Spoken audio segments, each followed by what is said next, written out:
Buenas noches para todos. Para dar inicio al seminario de hoy, voy a presentar al docente que impartirá la sesión de hoy. Su nombre es Pablo Molina Muñoz, es psicólogo de la Universidad Católica del Maule, magíster en Política y Gestión Educacional de la Universidad de Talca, diplomado en Neuropsicología y Psicogerontología Educativa de la Pontificia Universidad Católica de Chile. Es miembro del equipo de estandarización en Chile, WIST-B, y coordinador del proyecto de estandarización del instrumento Vineland 3 en la región del Maule, además de ser docente universitario de pre y posgrado y coordinador de programas de integración escolar. Vamos a darle paso al profesor Pablo para que inicie con su seminario. Profe, todo suyo. Bien, muchas gracias, Helly. Bueno, gusto saludarlos a todos en esta ya jornada de día martes con el cambio de hora. Un poco, ojalá que no le haya afectado tanto a mí, sí. Bueno, a todos los que tenemos niños chicos, yo creo que también. Le envío un cordial saludo y bueno, hoy día vamos a conversar sobre los programas de integración escolar. Esto, como muy bien comentó Helly, este seminario tiene, bueno, como objetivo siempre reflexionar, aprender, ¿verdad? Avanzar en cuanto a la implementación, en este caso, de los programas de integración escolar en Chile. Pero además también se realiza con el objetivo de invitarlo al diplomado en psicología educacional, a esta sexta versión que inicia ahora el jueves pasado mañana, desde las 6 de la tarde, un diplomado muy largo, terminado en enero del 2027. Imagínense que parte ahora en abril, 9 de abril hasta mediados de enero. Ya es un curso, es un diploma bien largo, tiene muchos módulos, además tiene un cuerpo académico bastante interesante. Como les comenté, esta es la sexta versión de este diplomado. Y bueno, tenemos, ¿verdad?, la cantidad de participantes suficiente y más para poder dictar esta nueva versión, así que tenemos alta expectativa de que va a ser un gran aporte a la labor formativa de cada uno y de cada una de ustedes. Bueno, hoy día vamos a conversar sobre los desafíos y las propuestas para el funcionamiento de los programas de integración escolar en Chile. Como les comenté, esto se realiza también con la finalidad de invitarlo a este diplomado en psicología educacional que inicia ahora el 9 de abril, pasado mañana, desde las 6 de la tarde, y vamos a estar yo con la primera clase y, bueno, obviamente posteriormente, ¿verdad?, con el equipo académico. Estamos con un equipo académico bien robusto. Está Cecilia Vance, Felipe Lecalenier, está Rodrigo Arancibia, que es un abogado especializado en educación para ver temas de inclusión, discriminación y otros temas también bien relevantes. Está María José Correa, está la Jenny Araya, bueno, estoy yo, un equipo bien diverso, Andrés Rivera, entre otros docentes. Este diplomado se divide en 9 módulos, por eso es tan extenso. El módulo uno corresponde a la introducción a la psicología escolar, que es el que ven conmigo, y además vemos con Rodrigo Arancibia, que es el abogado, donde vemos el marco normativo de las políticas educativas, especialmente las de inclusión, que es un tema más sensible y que se ha intentado también proteger, ¿verdad? A través de un paradigma más inclusivo, ¿verdad? En donde las personas, los estudiantes y las estudiantes se sientan también partícipes del proceso de enseñanza-aprendizaje. Luego, el módulo 2 corresponde a la etapa del desarrollo en una visión integral, tanto una visión más psicológica, pero también una visión educativa. Es bastante interesante ese módulo del niño, niña y adolescente, que lo imparte ahí la Jennifer, está Natalia también, Tapia, que es educadora diferencial, y también nos acompaña María José Correa. En la Escuela Sensible al Trauma y el Modelo Amar está Felipe Lecalanier y también va a estar con una colaboradora de él, bastante cercana, y se ha ido especializando también en este modelo. Luego, en convivencia escolar va a estar Cecilia Vance, que bueno, ha sido muy connotada ella, ha participado en múltiples asesorías y también ha tenido múltiples publicaciones, bueno, asesoría del Ministerio de Educación, es muy citada también por el Ministerio de Educación, especialmente en convivencia escolar, así que tiene una destacada trayectoria como académica. Bueno, en psicólogo en programa de integración escolar, eso lo van a ver conmigo en el módulo 5. El trabajo desde lo que es el equipo interdisciplinario, Luego el diseño universal para el aprendizaje. Bueno, hoy día DUA 3.0 prácticamente, que se lanzó hace el año pasado, si no me equivoco, si mal no recuerdo, 2025. Y lo vemos con Natalia Tapia. Eh, Luego el abordaje integral también de los estudiantes, donde reaparece acá Jennifer y Natalia, con la mirada educativa y también una mirada psicológica del estudiante. Y finalizamos nosotros con los módulos, dos módulos. Este diplomado también tiene la característica de que además del certificado del diplomado, con la cantidad de horas, ¿verdad? Ustedes pueden voluntariamente eh, optar a dos certificaciones, que son dos test que se aplican mucho en el ámbito educacional, como son el ICAP, que es el módulo, corresponde al módulo 8, que es un inventario que evalúa entre múltiples áreas de la conducta, pero un área puntualmente, que es el apartado D, es el más relevante, que es el de la conducta adaptativa. Y además, el apartado E de los problemas de conducta, que hoy en día cada vez va a cobrar más valor.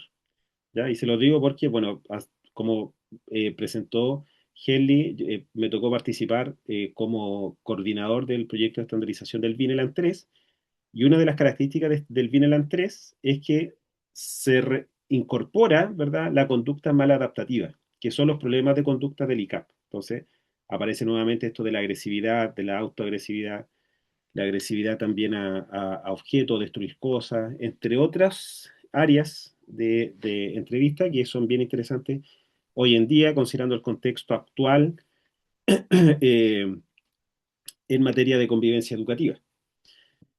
Y en el módulo 9, ahí reaparezco yo en lo que es la certificación de ABAS 2, que es un instrumento de conducta adaptativa también que cuenta con normas chilenas y es bastante bueno, en mi opinión, es el mejor instrumento que tenemos hoy en día para la evaluación de conducta adaptativa y cada vez está siendo más utilizado por los sostenedores o está siendo exigido, ¿verdad?, por los sostenedores para la evaluación de conducta adaptativa. Como pueden ver, es un diplomado bien extenso, por eso tenemos una gran variedad de temas, debe ser el diplomado más completo.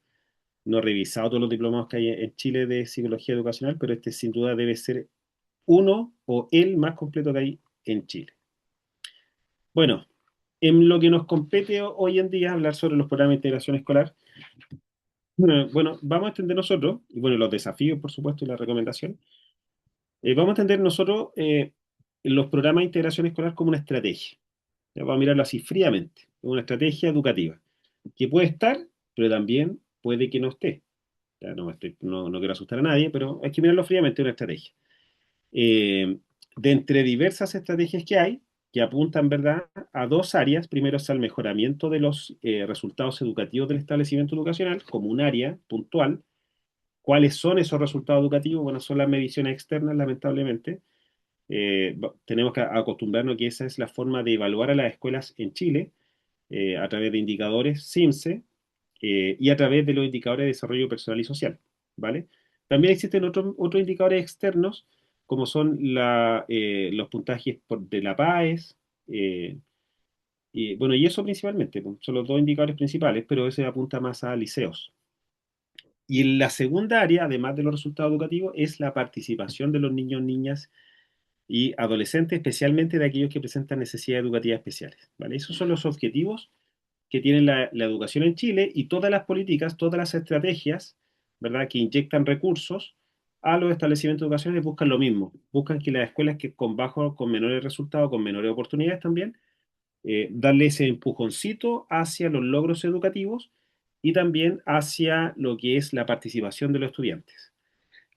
Por lo tanto, ese también en los programas de integración escolar, al ser una política educativa, que ya lleva varios años implementándose desde la década del 90, tiene como objetivo, ¿verdad?, aportar recursos para el mejoramiento de los aprendizajes y de la participación de los niños, niñas y adolescentes. Bueno, nacen como una estrategia inclusiva eh, del sistema escolar, cuyo objetivo principal es equiparar oportunidades para el acceso, participación y el progreso de los niños y niñas en el currículum chileno, en el currículo convencional chileno, ¿ya? Ahora, el currículum convencional puede convertirse perfectamente en una barrera para el aprendizaje debido a su alta exigencia para algunos niños, y por ese motivo el equipo que está a cargo del funcionamiento del programa de integración escolar, el equipo interdisciplinario a cargo, tiene que identificar dentro de sus labores las barreras que presenta el niño o niña y que presenta el niño o niña y además que pueden estar presentes en su entorno. Y en ese entorno estaría, ¿verdad?, la labor docente y también estaría los niveles de exigencia o los estándares, ¿verdad?, de aprendizaje que exige el Ministerio de Educación a través de sus programas de estudio. Por eso es muy importante para los profesionales no docentes de los programas de integración escolar, y aquí viene el primer desafío, es uno, interiorizarnos en los programas y planes de estudio. Conocer cuáles son los estándares indicativos de desempeño, que eso probablemente quizás muchos desconozcan, y está bien que desconozcan porque a nadie se lo enseñan en pregrado cuáles son los estándares indicativos de desempeño, y conocer también los programas de estudio de las asignaturas, especialmente de las asignaturas claves. ¿Por qué? Porque eso nos permite a nosotros también generar, eliminar ciertas barreras o disminuir ciertas barreras que afectarían, ¿verdad?, el aprendizaje y los progresos de los niños y niñas. ¿Ya? Por lo tanto, ahí ya tenemos un primer desafío. Eh, no se trata de ir, descargar, revisar. Bueno, se puede hacer, por supuesto, quien pueda hacerlo maravilloso, pero yo creo que un gran primer paso también va de la mano con la incorporación dentro de los equipos o del trabajo colaborativo. Ya en el trabajo colaborativo se habla mucho de currículum, se revisan los programas y también se deberían revisar los estándares. ¿Ya? Entonces, una buena forma de aprender de currículum y de metodologías de enseñanza, porque nosotros tenemos los programas, no sé si han tenido la suerte de revisar los programas de estudio del Ministerio de Educación, son muy específicos. Incluso tienen prácticamente hasta eh, la actividad recomendada por el Ministerio de Educación para pasar un contenido específico y lograr un cierto objetivo de aprendizaje, es decir, viene prácticamente todo en los programas de estudio, ¿ya? Bueno, hay otra recomendación también, es las planificaciones de los docentes, hacerlas en base también a los programas de estudio del Mineduc.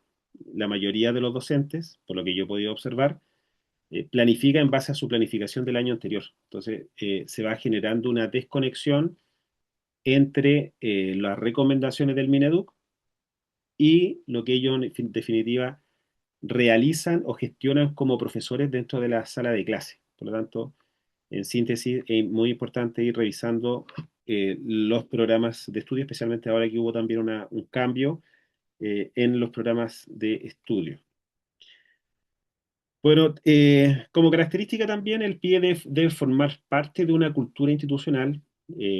Se ha detectado, hay varias publicaciones de análisis a los programas de integración escolar. Generalmente coinciden los estudios eh, hacia la efectividad de los programas PIE, coinciden en que la mayoría de los programas PIE, de los que se han analizado por lo menos en esos estudios, insisto, funcionan como islas. Ese es el adjetivo que utilizan. Eh, ya funcionan como islas. Bueno, no sé si es adjetivo, pero sí, pues, o como un calificativo casi prácticamente con adjetivo isla.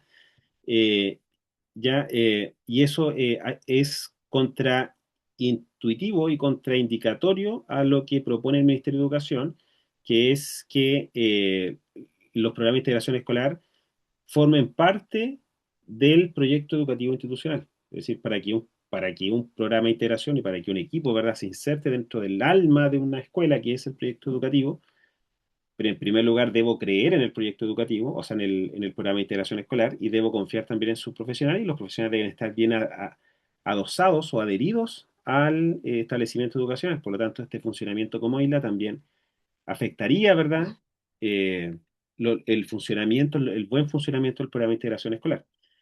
Y lo otro también que coinciden quienes critican los programas de integración escolar en cuanto a la efectividad, bueno, además de este funcionamiento aislado, es que no conecta el proyecto educativo institucional con el plan de mejoramiento educativo. Y eso es labor del equipo de gestión, ya es decir, el director o directora del establecimiento educacional tiene que, como función principal, ser lo suficientemente hábil para poder posicionarse por sobre el programa de integración escolar, por sobre también a la ISEP y otros fondos, y poder tener una visión más holística y gestionar estos recursos en función de las necesidades del establecimiento educacional. ¿Ya? Por lo tanto, todavía se ve como algo separado el programa de integración escolar, insisto, no solo del proyecto educativo, del PI, sino que además del plan de mejoramiento educativo, ¿vale? Los planes de mejoramiento educativo, lo hemos conversado en otras clases, son del año 1992, son bien antiguos, y por error nosotros lo asociamos mucho a la ley CEP, pero la ley CEP no es del 92, la ley CEP es del año 2008, ¿ya? Y la ley CEP busca, ¿verdad?, potenciar ese plan de mejoramiento educativo, pero el plan de mejoramiento educativo está por sobre la CEP y está por sobre el programa de integración escolar.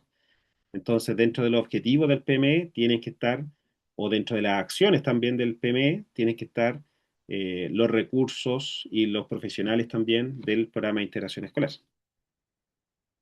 Bueno, los programas de integración escolar atienden a todos y todas los niveles y edades, va desde educación parvularia, básica, media, hasta llegar a la educación para adultos. Ah, no, no, no todos. La educación superior no está, pero hay, no con el nombre de programa de integración escolar, pero hay recursos adicionales que otorga el Ministerio de Educación también para el apoyo y acompañamiento de estudiantes que presentan ciertas neurodiversidades, ¿ya? Incluso altas capacidades, déficit atencional, autismo, entre otras. Pero habrían ciertos programas parecidos a los cuales hay que postular también a los estudiantes.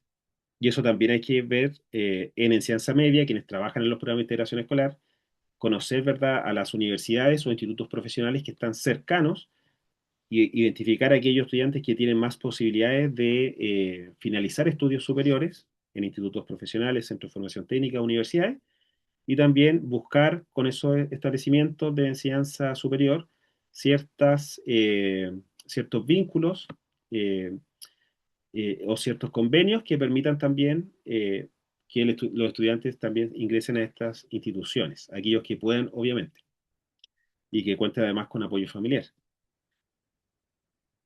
Y las directrices de los programas de integración escolar están dadas por el decreto 170, el decreto 83, y bueno, el año pasado salieron las cartillas 1, 2, 3, 4 y 5 que orientan de forma muy clara lo que es el funcionamiento de los programas de integración escolar. Bueno, la cartilla número 1 es acerca del trabajo con la familia, dando cuenta de que para el Ministerio de Educación es muy importante la participación de la familia y la transparencia del programa de integración escolar. Ya transparencia con los diagnósticos, transparencia con la documentación. eh, y bueno, para eso también está el informe para la familia como un mecanismo, como uno, pero el principal mecanismo a través del cual yo me comunico con la familia del estudiante. Bueno, la cartilla 2 que es sobre trabajo colaborativo, que también entrega alineamientos de cómo desarrollar un buen trabajo colaborativo, eh, fomenta lo que es el equipo de aula en esta instancia, es decir, mirar el trabajo colaborativo más allá de la labor entre un profesor y una educadora o psicopedagoga solamente, sino que ampliarlo a una mirada mucho más integral, porque el proceso de enseñanza-aprendizaje es integral, ¿ya? Es integral y es además multidisciplinario. Em, bueno, tenemos la cartilla 3 que es sobre trabajo administrativo, si no me equivoco. La cartilla 4 es sobre el informe psicopedagógico, más dirigida a las educadoras diferenciales. Y el 5 es sobre la documentación, ¿ya? Y respaldos administrativos también de los estudiantes, que también nos informa, ¿verdad?, qué documentos deben tener, ¿verdad?, los anexos, documentos mínimos que deben tener los anexos o los expedientes de cada niño o niña y los plazos también de reevaluación, por lo tanto, son lineamientos bien claros. Bueno, dentro de las acciones que desarrollan los programas de integración escolar, como lineamientos generales, está que el apoyo a los estudiantes dentro del aula regular, que es algo que también el Ministerio de Educación, yo he ido escarbando, ¿verdad?, cuando fue la primera vez que el Ministerio de Educación empezó a hablar de que los apoyos debían ser en la sala de clase. Eh, y di con lo más antiguo que encontré es del año 2015, hace más de 10 años atrás, de un documento de preguntas frecuentes que levantó el Mineduc en el año 2015 y ahí se señala que los apoyos, que se piensan los apoyos de los niños, de los estudiantes dentro de la sala de clase, pero de forma excepcional también se podrán otorgar apoyos fuera de la sala de clase, ¿ya? Pero señala muy explícitamente que es de forma excepcional. Eso corre tanto para profesionales no docentes como también para docentes. Además del apoyo dentro y el apoyo dentro de la sala de clase está la planificación, la evaluación y la preparación de material educativo, que es algo también muy importante que debemos nosotros considerar, el tiempo para organizar y planificarnos, los tiempos de evaluación de estudiantes y reevaluación, preparar material, entre otros. Trabajar con el estudiante de forma individual o en pequeños grupos, dentro o fuera del aula. Bueno, los estudiantes permanentes sí tienen la posibilidad de atención individual personalizada, ¿verdad? Pero vinculada al aprendizaje de forma personalizada fuera del aula. Eh, y lo que se ha buscado es que los profesionales no docentes ingresen más dentro de la sala de clase. ¿Ya? ¿Para qué? Para apoyar la labor de los profesores a través del acompañamiento a los profesores, de la observación y el diagnóstico de los cursos, o también fomentando lo que es la participación, incentivando y promoviendo la participación y la retroalimentación, ¿ya? Hacia los estudiantes. Bueno, ha existido mucho debate. Yo he conocido sobre la labor dentro del aula, experiencias buenas y experiencias malas. Ya no he encontrado término medio. Hay algunos que les gusta mucho el trabajo, hay psicólogos, que es lo que más conozco, obviamente, por mi profesión, que les gusta mucho el trabajo dentro del aula y realizan actividades de trabajo de codocencia con los profesores. Pero hay otros que no le ha ido muy bien y que se sienten como asistentes de aula. Entonces ellos han dejado de realizar actividades de apoyo dentro de la sala de clase. Eh, Depende de muchos factores, por lo tanto, hay experiencias buenas y malas. Creo que es bueno evaluar cuáles son las posibilidades mías de apoyar dentro de la sala de clase y también dónde están mis mayores ventajas como profesional, ¿sí? En el trabajo dentro del aula o está en el trabajo en pequeño grupo fuera del aula.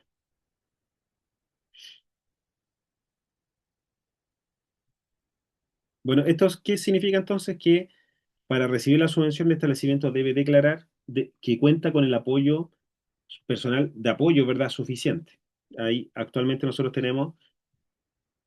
hay dos documentos. Está el ordinario 2398 del año 2023 y está la resolución exenta 467 y hay otro más también que define las horas de los docentes y profesionales no docentes. ¿Ya? Y en el caso de los profesionales no docentes hay un mínimo de horas estableciéndose que el mínimo de horas es de 5,5 horas pedagógicas, ese es el mínimo por curso, que cuenta con estudiantes con necesidades educativas especiales de carácter transitorio. Y sobre eso también irían las horas permanentes, ¿ya? Pero siempre se ha hablado de un mínimo. Y en el caso de los estudiantes de las educadoras diferenciales, también. Bueno, ellos se rigen, ¿verdad?, por la ley de la carrera profesional docente, donde también tienen según el índice de vulnerabilidad de la escuela, tienen también una proporción y el ciclo, ¿verdad? 65-35 o 60-40 y además corre para ellas eh, esto de la atención personalizada también para estudiantes con necesidades educativas permanentes, ¿vale? Eh, Bueno, ¿cuáles son las expectativas? Bueno, esto lo que demuestra es que la variedad de apoyos también es bien amplia, ¿ya? Bien amplia. ¿Qué puede hacer un psicólogo siendo psicólogo de programa de integración escolar? Puede trabajar en los distintos ámbitos que sean necesarios, ámbitos conductuales, de problemas de conducta en estudiantes, puede trabajar factores motivacionales y socioemocionales, puede trabajar también hábitos de estudio, orientación, vocacional, etcétera. Ya todo lo que apunta a la necesidad de los niños está bien, ¿ok? Está bien. Puede trabajar con la familia, puede acompañar o apoyar a los profesores a través de la consejería, el trabajo también con los equipos de aula y la planificación de la coenseñanza. Es decir, es múltiple y muy variadas las opciones de trabajo y de desempeño que hay dentro de los programas de integración escolar. ¿Ya? Tradicionalmente, por error, la mayoría cree que hay que hacer solo estimulación cognitiva o trabajar solamente conducta adaptativa. Bueno, sí es necesario hacerlo, pero también hay un otro foco también que eh, erróneamente creemos, se lo dejamos a convivencia escolar, pero que nuestros estudiantes también lo necesitan, que es el apoyo socioemocional, bueno, especialmente hoy en día, Hace nada se publicó la nueva ley de convivencia, buen trato y bienestar que pone como eje central la convivencia y la salud mental. ¿Ya? Por lo tanto, ya no va a ser solamente de convivencia, o cuando pasaba algún caso miramos todo al equipo de convivencia, ahora vamos a tener que mirarnos nosotros mismos, ¿verdad? En cómo nosotros colaboramos dentro de lo que es la salud mental y el bienestar de la comunidad completa. Por lo tanto, toda acción que apunta a mejorar el área socioemocional de los estudiantes, sean del PIE o sean de convivencia, ¿verdad? Van a ser bien recibidas, ¿ok? Porque hoy día más que nunca ha sido sumamente prioritario. En relación a la expectativa de los programas de integración escolar, eh, bueno, los programas de integración escolar buscan eh, favorecer, ¿verdad? Un sistema educativo. Tiene como dos grandes objetivos, ¿eh? Por un lado está este discurso más inclusivo, más bonachón, que también sensibiliza, que es el de la reducción de las barreras, de preparar el sistema educativo para hacia lo que es la diversidad, la tolerancia, la inclusión, ¿verdad? Como eje ahí la flexibilidad también de los procesos, el ajuste a lo personalizado de la educación. Pero por otra parte está esto de los resultados, finalmente, que eh, si bien ha habido un discurso, ¿verdad?, hacia la inclusión y hacia la salud mental, las escuelas se siguen evaluando de la misma forma que hace 20 años, siendo que la educación de hoy día es muy distinta y los ejes de hoy día, las prioridades de hoy día son muy distintas que hace 20 años. La mayoría de las escuelas son gobernadas hoy día por los resultados educativos. Por lo tanto, si nosotros a la escuela la gobernamos por el indicador SIMSE, las escuelas se van a movilizar hacia el SIMSE y eso lamentablemente va a afectar los esfuerzos hacia la salud mental cuando movilizo mi energía, ¿verdad? Y movilizo, ¿verdad?, a la comunidad educativa hacia resultados educativos más cuantitativos. Por ese motivo es muy importante revisar, de hecho está como recomendación y como ajuste, la forma en cómo se evalúan los establecimientos educacionales hoy en día. Es necesario, si se van a evaluar de esa forma, incrementar, ¿verdad?, lo que es el indicador de salud mental o construir un indicador de salud mental eh, y de buen trato, ¿ya? O dividir el indicador de convivencia educativa, de convivencia escolar y clima en un indicador de convivencia y un indicador también de salud mental y ver de cómo el establecimiento, ¿verdad?, prioriza y da énfasis a lo que es la salud mental. Pero ese es un tema que es necesario ser analizado más en profundidad por las autoridades competentes. Bueno, los últimos gobiernos no se ha hecho absolutamente nada en materia de modificar el sistema de evaluación de las escuelas y colegios, no se ha hecho absolutamente nada, se mantienen. Eh, y Además, busca dentro de los programas de integración lo que se espera también es que se identifiquen barreras de los niños, que se haga un trabajo personalizado, un análisis de casos con los estudiantes, que se identifiquen barreras personales que podrían ser propios de su necesidad educativa o de su condición o su neurodiversidad, pero además no solamente barreras propias de su condición, sino que barreras que pueden estar en el entorno familiar, contexto familiar, pero también en el contexto escolar para irlas trabajando e irlas eliminando, aunque sea paulatinamente, y con ello lograr su plena participación y su pleno aprendizaje. Y también busca generar condiciones para que el trabajo en equipo y el desarrollo de estrategias de tipo cooperativa para la implementación de metodologías variadas. Es decir, busca inyectar recursos también en la formación, por eso es muy importante la actualización constante en diversas temáticas, bueno, además de test, también en neuropsicología, en metodologías de enseñanza, en didáctica, en planificación diversificada, en temas que no son, que son bien específicos, pero que es necesario también invertir e inyectar recursos precisamente para lograr estas metodologías variadas con las cuales los estudiantes puedan avanzar en su currículum. Bueno, esto tiene que ver mucho con lo que conversábamos, cómo se evalúan los programas de integración escolar en Chile, cómo saber si un programa de integración funciona o no funciona.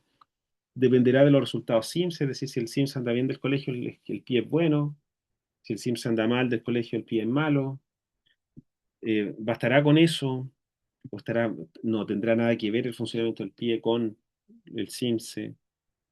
¿Será el ingreso de estudiantes a instituciones de educación superior quizá una buena forma de evaluar el programa de integración escolar de algún liceo o de algún colegio que tenga enseñanza media, ¿verdad? De decir, ok, nosotros teníamos esta cantidad de estudiantes con necesidades educativas especiales y estos estudiantes, estos ingresaron a la educación superior, institutos profesionales, centros de formación técnica y universidades.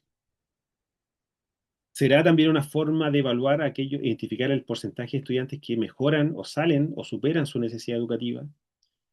El informe anual, el ITEA, ¿será suficiente? ¿Verdad? Bueno, el ITEA es un documento que se completa en enero de todos los años para evaluar el trabajo del año inmediatamente anterior. ¿Será suficiente el ITEA para evaluar la efectividad y el funcionamiento de un programa de integración escolar? ¿Será suficiente la promoción de estudiantes con que los estudiantes avancen al siguiente nivel e identificar a aquellos estudiantes que repiten para sacar una estadística ahí de estudiantes promovidos versus estudiantes repitentes? ¿Será un indicador cumplir con lo administrativo, tener todo al día, nuestros checklists de deberes como psicólogos, como terapeutas ocupacionales, como fonoaudiólogos, tener todo al día será un buen indicador? ¿Será un buen indicador tener educadores diferenciales y psicopedagogas centramos expertos? Es decir, en los mejores niveles o avanzados. ¿Será un buen indicador no tener multas? Un programa PIE sin multas, es decir, que puede tener denuncias, ¿ya? Pero que no tenga multas, es decir, que la misma superintendencia en las visitas haya identificado que el funcionamiento del programa de integración escolar es bueno. ¿Será también un buen indicador contar con profesionales certificados en instrumentos y en metodologías de trabajo? Bueno, todo esto por separado, la respuesta es no. Pero si lo juntamos y somos capaces de poder levantar esa información, nosotros vamos a poder llegar a mitad de año para las jornadas de reflexión y a final de año, donde está la segunda jornada de reflexión, con información estadística, ya que no es inventada, no nace de mi estómago ni de mi impresión subjetiva, sino que fue levantada, ¿verdad?, a partir de hechos. ¿Por qué? Porque estas estadísticas existen.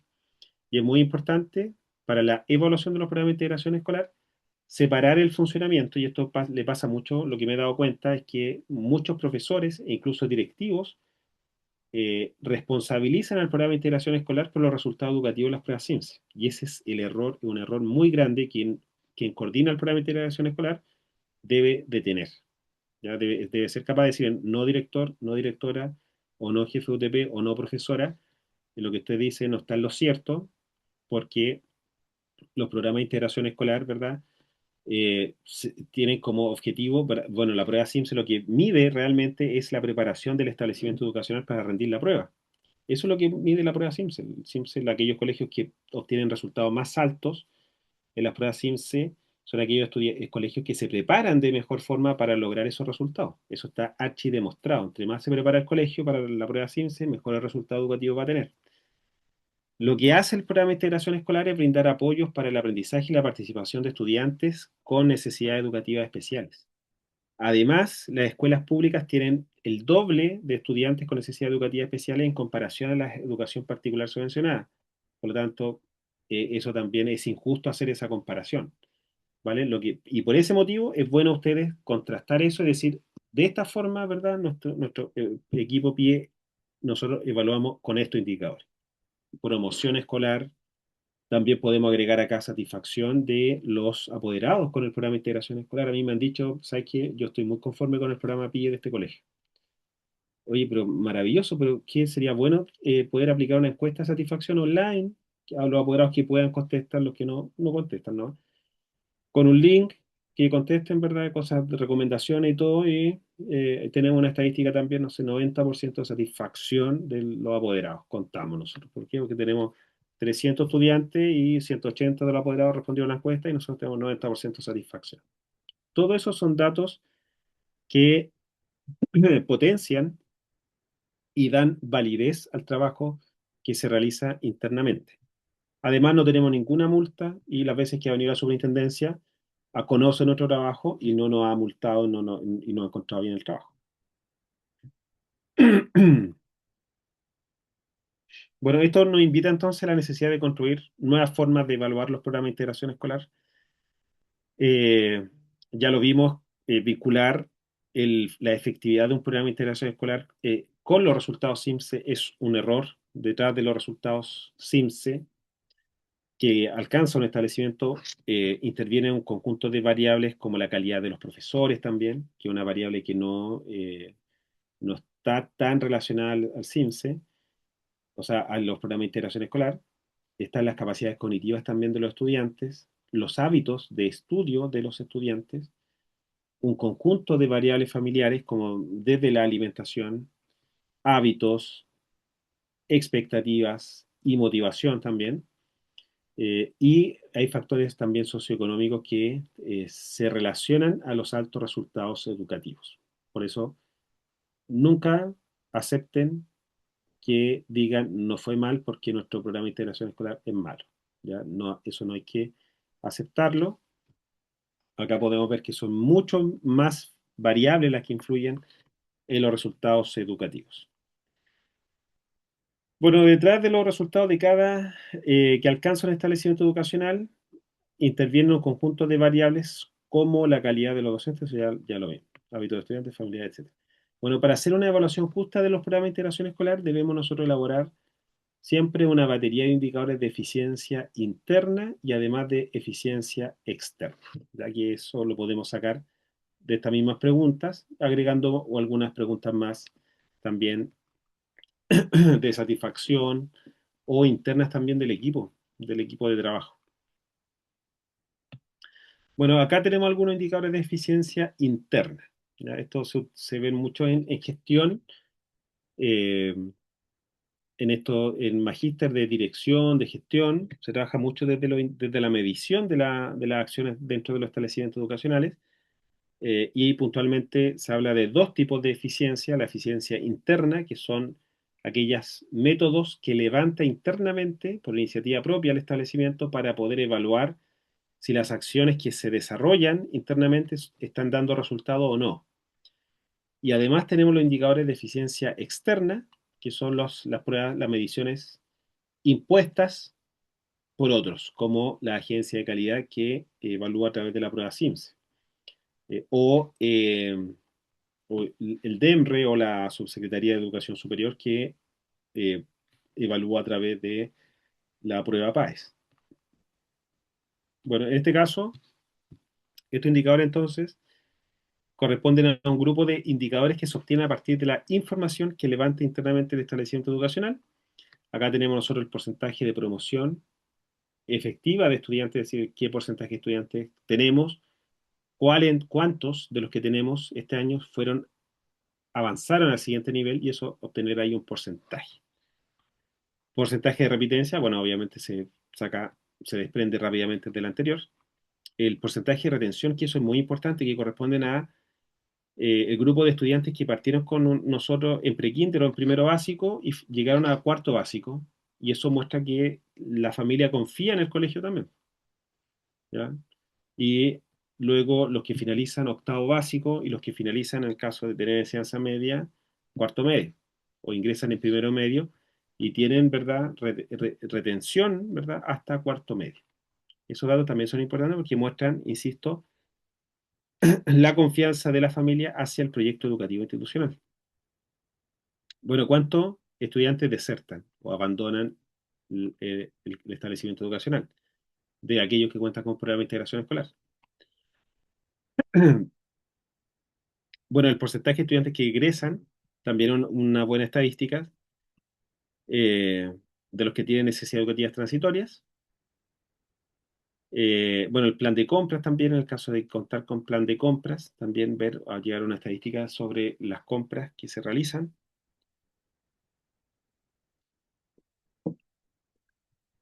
Y el porcentaje de satisfacción de apoderados hacia el funcionamiento del programa de integración escolar.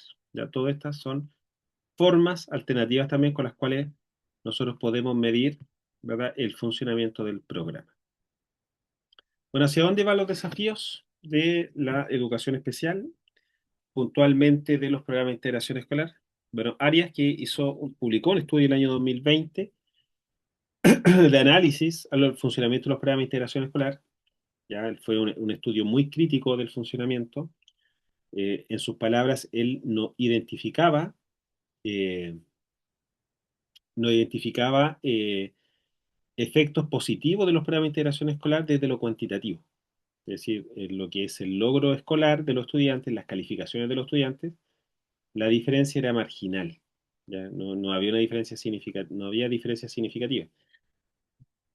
Bueno, desde su mirada entonces se observa una percepción de funcionamiento aislado, que es algo que se reconoce también por otros autores, por lo que la incorporación dentro del proyecto educativo y también del PME se estaría viendo obstaculizada. Bueno, esto se ve acentuado debido a que posee financiamiento y fiscalización específica.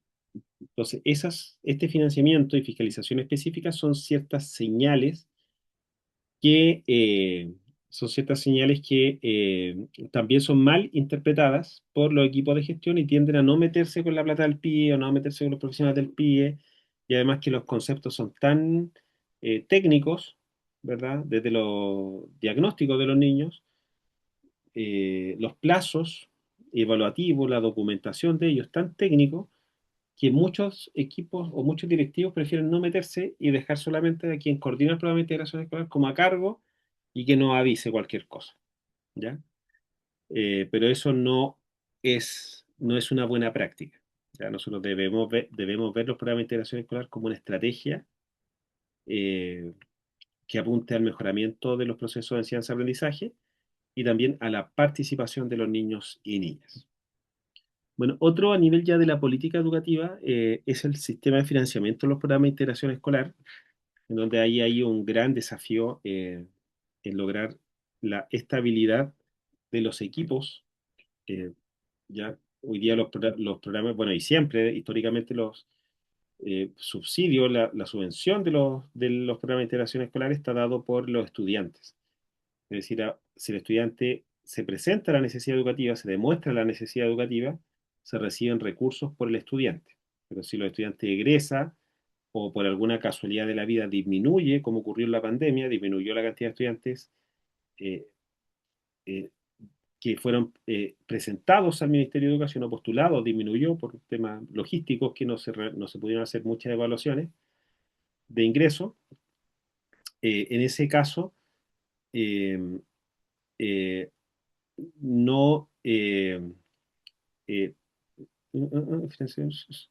disminuiría también los recursos del programa de integración escolar, ¿ya? Se generaría eso una merma y por lo tanto eso afectaría la viabilidad del programa. Eh, entonces, por lo mismo, también es necesario, y vinculado a esto también al subsidio y a la subvención, es necesario que la autoridad competente, es decir, el Ministerio de Educación, defina metas claras para los programas de integración escolar.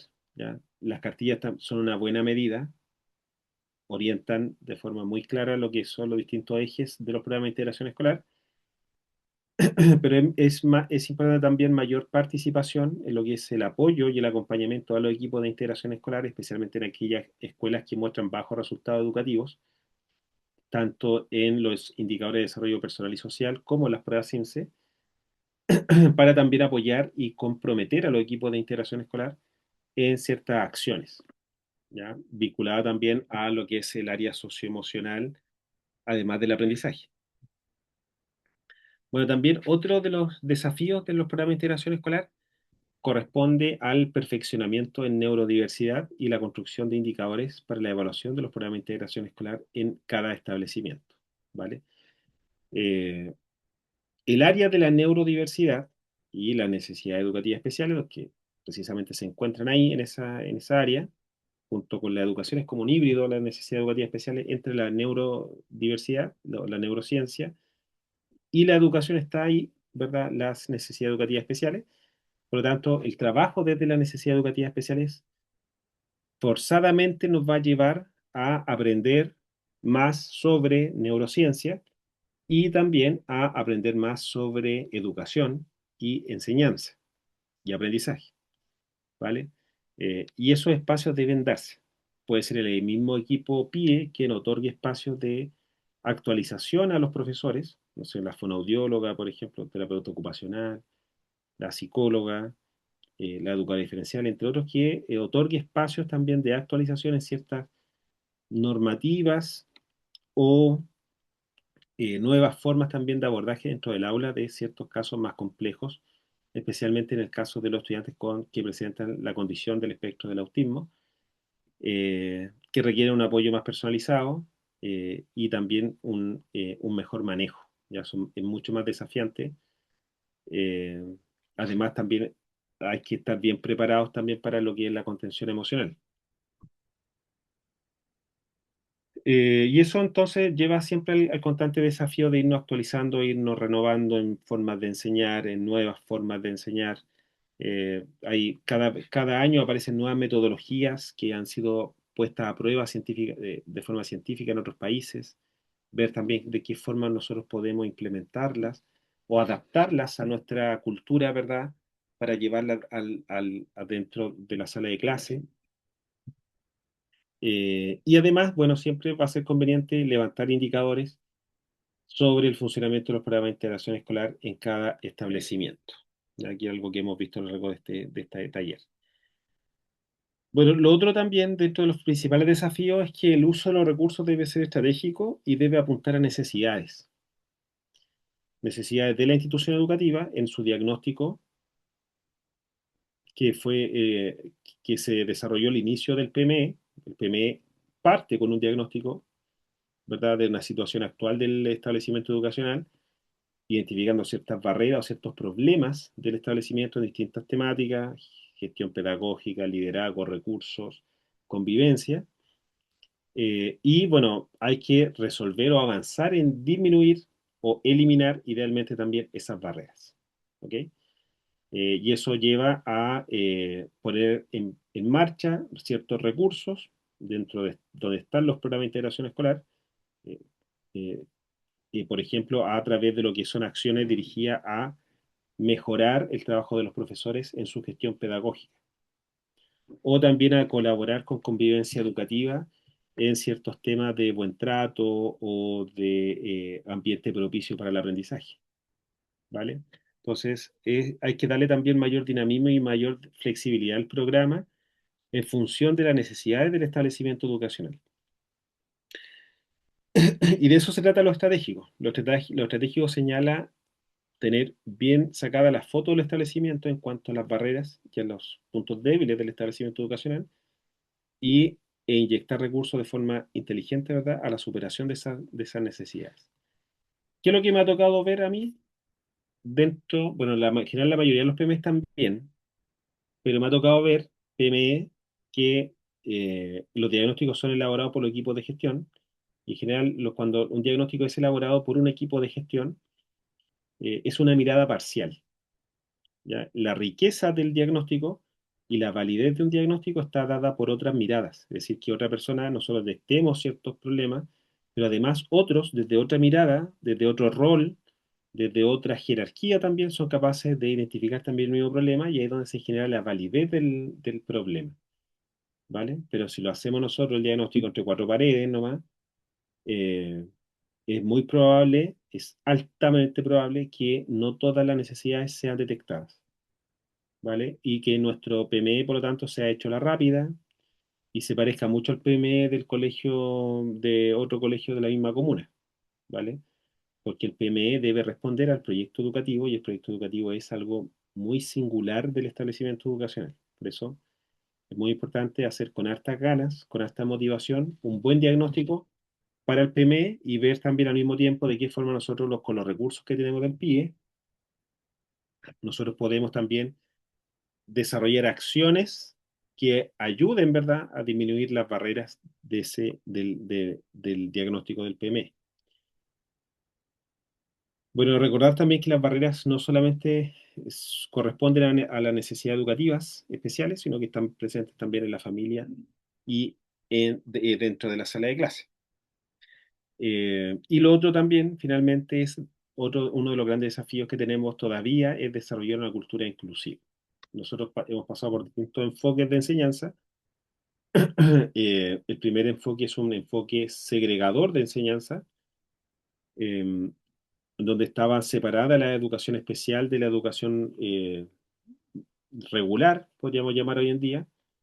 Y luego pasamos a un enfoque de integración con los programas de integración escolar cuando nacen en la década del 90, que se potencia, ¿verdad?, con con el decreto 170 del año 2009, en donde son incorporados a el aula regular determinados estudiantes que presentaban necesidades educativas, ciertas necesidades educativas, menos graves, podríamos decir, eh, y son incorporados dentro de la sala de clase.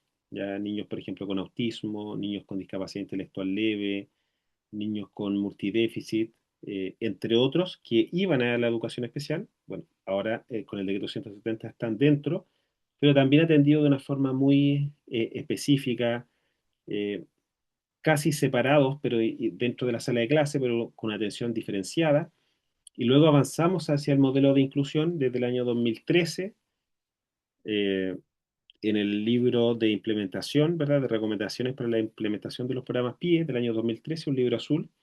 Y ahí se comienza a hablar de que los apoyos de los niños, de los profesionales, deben ser dirigidos a los niños que lo necesiten, ¿ya? Especialmente a aquellos que presentan necesidades educativas especiales, pero no se le debe negar la ayuda o el apoyo a aquellos estudiantes que lo necesiten, estén o no estén en el programa de integración escolar. Entonces, ahí ya podemos, aparecen las primeras señales también de una educación inclusiva, eso desde el año 2013 en adelante, y bueno, el modelo inclusivo no ha terminado de establecerse, de estabilizarse. ¿Ya? Por lo tanto, todavía estamos en una fase de construcción de este enfoque inclusivo. En mi opinión, al menos, creo que está muy determinado por la forma en que se evalúan las escuelas. Em, pero siempre con fe de que podamos nosotros avanzar. Sé que hemos avanzado, pero todavía nos queda mucho camino por recorrer para llegar a una educación eh, que combine tanto la calidad de la enseñanza y la calidad de la educación también con la educación inclusiva, ¿ya? Pero es algo que se puede lograr, pero hay que ir paso a paso. Bien, hemos finalizado nuestro seminario de hoy día. ¿Kelly está por ahí? Sí, profe, aquí estoy. Chicos, como comentó el profe, vamos a pasar a lo que es la ronda de preguntas. Si alguien tiene una consulta, puede levantar la manito y se les otorgará abrir el micrófono para que puedan hacer la pregunta directamente al docente. Mientras alguien levanta la manito, profe, acá en el chat hay una pregunta. Dice, de parte de Cintia Aguilar, dice, consulta. ¿Cómo se podría hacer si una estudiante TEA no sabe su diagnóstico y la madre pide reservar su diagnóstico y solo solicita apoyo en el área socioemocional? ¿Cómo se podría hacer ahí? Porque el estudiante es de alto funcionamiento, venía de establecimiento donde estaba en pie, que si la puedes orientar, por favor. Cintia, bueno, es complejo el escenario, ¿ah? No, bueno, tenemos ese es un dilema ético, o sea, las personas, obviamente niños, tienen derecho a conocer sus diagnósticos, ¿vale? Ahora, un niño de 2 años tiene derecho a conocer su diagnóstico, probablemente no lo entienda, ¿cierto? Entonces, y ejerce también el nivel de maduración y grado de comprensión también del diagnóstico. De forma consensuada se ha establecido los 12 años, no sé por qué, ¿ya? Pero si un niño tiene 12 años o más, ya debería éticamente saber que tiene cierta condición, ¿verdad? En algunos casos les ha ayudado, y en la mayoría de los casos les ha ayudado también a entender por qué se comportan de esa forma o por qué lo pasan mal cuando pasan estas cosas. O sea, hay una mirada también de autoanálisis, de autoaprendizaje que es muy importante, y que ayuda mucho a la comprensión misma del funcionamiento personal. Entonces no hay que verlo como algo negativo necesariamente. Si un niño que tiene menos de 12 años, no sé por qué, pero estaría bien éticamente de que no sepa porque, su diagnóstico, porque no tendría ¿verdad? Según este consenso, insisto, no tendría conciencia de lo que significaría. Pero si la madre, bueno, pide reservar su diagnóstico, hay que hacerlo. Ya, de hecho, dentro de las orientaciones técnicas, bueno, se establece ahí en la documentación de que la información es confidencial, la información es de los papás. Eh, Acá no quiero no quiero que se malinterprete, pero los profesores, la formación de los profesores, ellos están acostumbrados a trabajar temáticas que son menos privadas, ¿vale? Como por ejemplo, ellos trabajan mucho lo que es la psicología del niño, la forma de enseñar, didáctica, contenido, pero no trabajan traumas, no trabajan diagnóstico propio, no trabajan vulneración de derechos, que son temas muy sensibles y muy delicados. Y por ese motivo es muy importante acá, y debería estar dentro de los desafíos también, el trabajar la parte ética con los profesores sobre estos diagnósticos. O sea, no es normal que un profesor le diga a un niño o le diga al curso, ¿verdad?, que un determinado estudiante tiene un diagnóstico, sin la autorización de la familia. Nosotros que estamos en el área de la salud mental sabemos que eso es algo imperdonable, ¿cierto? Pero los profesores son del área educacional, obviamente, donde los temas no son tan privados como en el área eh, de la salud mental. Bueno, si la mamá pide solo apoyo en el área socioemocional, lo debe recibir. O sea, y si los niños lo necesitan, se le debe otorgar. Pero si ustedes como equipo consideran que debe tener otra área de apoyo más prioritaria, deben ustedes dejárselo por escrito a la mamá y que la mamá firme que ella rechaza ese tipo de apoyo. Me explico. Si ustedes consideran, por ejemplo, que el trabajo con la educadora diferencial de forma personalizada fuera de la sala de clases es el apoyo prioritario que necesita el estudiante, y la mamá dice, no quiero que a mi hijo lo saquen de la sala de clases, la mamá puede renunciar a ese tipo de apoyo perfectamente, tomando un acta de reunión de trabajo con la familia que está en el libro de registro, en donde ella señala, ¿verdad?, con su puño y letra que ella rechaza, ¿verdad?, ese tipo de apoyo personalizado. Y estaría dentro de sus atribuciones, de su responsabilidad también, eh, ese abandono, ¿ya? Pero es buena pregunta porque tiene ahí un dilema ético que es bien complejo. ¿Cómo se podría hacer ahí? Porque el estudiante es de alto funcionamiento, mira, el estudiante de alto funcionamiento venía del establecimiento donde estaba en pie, se podría orientar. Bueno, eso en relación a tu consulta, Cintia, espero haber podido ser bien clarificador.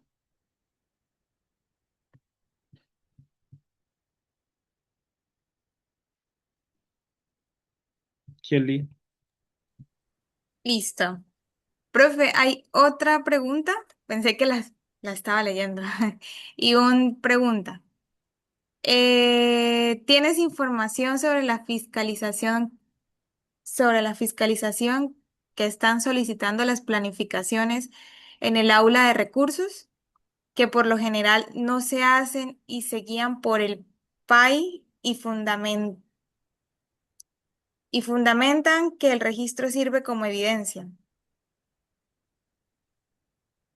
a ver, no sé si está bien formulada. A ver, me consulta qué sabes o información tienes sobre la fiscalización.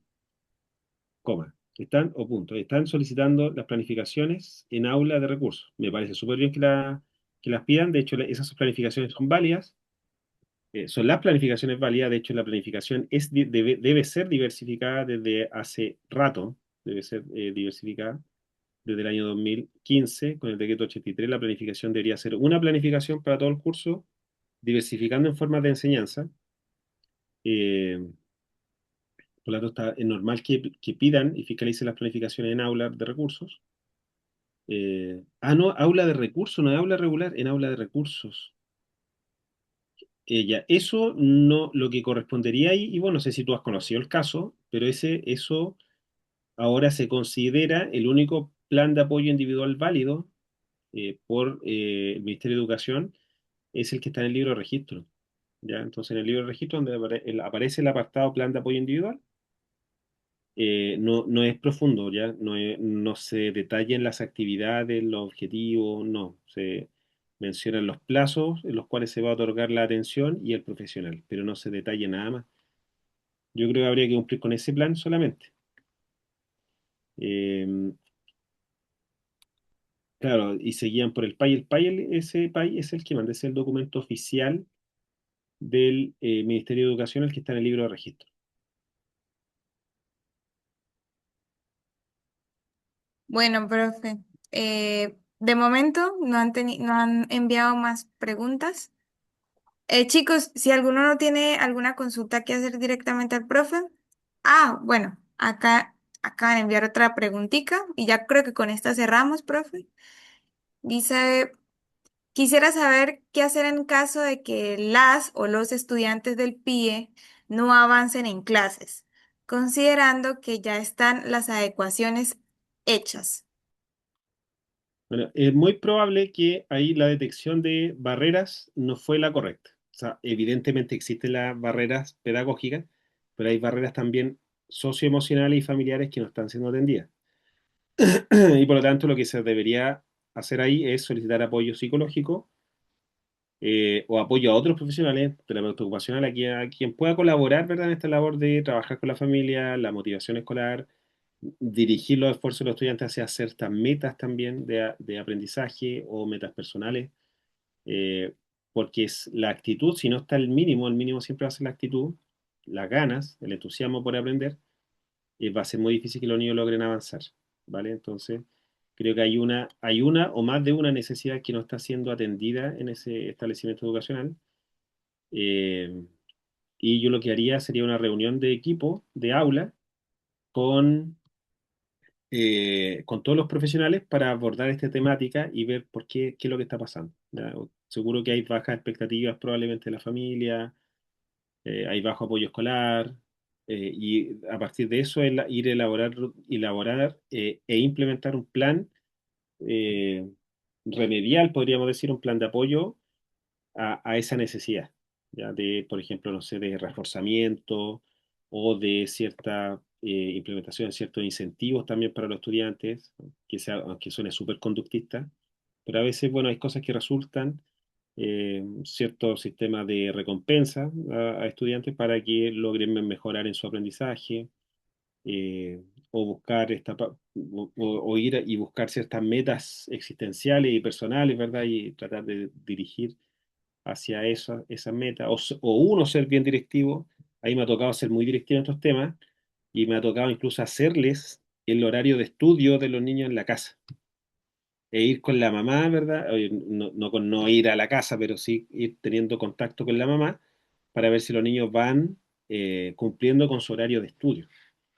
Y la verdad es que me ha dado resultados, honestamente. Entonces hay niños que frente a la dirección, no sé cómo decirlo, a una persona más directiva, un psicólogo, por ejemplo, más directivo, que le impone, entre comillas, ¿verdad? Estos son tus horarios de estudio y estos son tus horarios de descanso en casa y juego, eh, eh, responden de mejor forma, ¿vale? Pero en el fondo, como te comenté al inicio, todo estaría originado en base a factores que no están siendo considerados por el equipo y está horadando, podríamos decir, las intervenciones.